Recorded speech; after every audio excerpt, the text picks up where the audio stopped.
زه یې خپل کړم زما قاید چې ژوندی زه به ولې خفه کېږم زه فخر پاکستان یم تاسو زموږ فخر پاکستان یې والله په بیله په څومره تله ماته نه ښکارېږي چې دا زه به ژوند یم په ژوندي کې مولانا څه زه میلاو کړم او دا حالات به زموږ مخې له راځي خو موږ به شاته کېږو نو موږ به وایي ځان درته لوګی کړم خو باڼه درته لوګی کړم وایي دا زه تنها به بس یم خو جهان درته لوګی کړم مولانا صاحب محترمه ته چې زموږ ژوندی موږ فخر پاکستان ته ګڼو فخر خیبر پښتونخوا نو زه ډېر مشکور یم ستاسو زموږ خپله تاسو راغلی میاشتې الله تعالی اجرونه درکړي الله دې شفا کامله درکړي کوم خلک شهیدان شول الله دې ورسره وشهدو هېڅ خبره نه ده دا زموږ سلسله روانه ده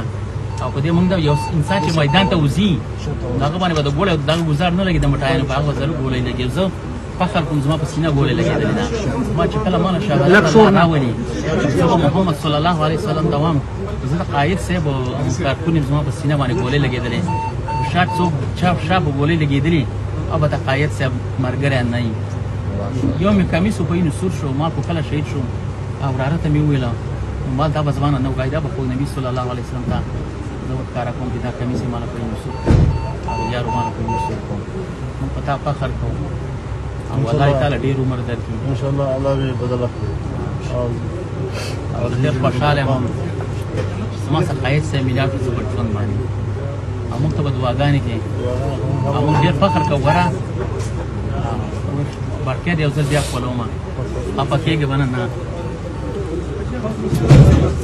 الله دې عزت دې ګامنه کې مولانا صاحب تصویر څنګه ته ورته زما زخمونه روغ دي درالې زما ټول زخمونه روغ یا الله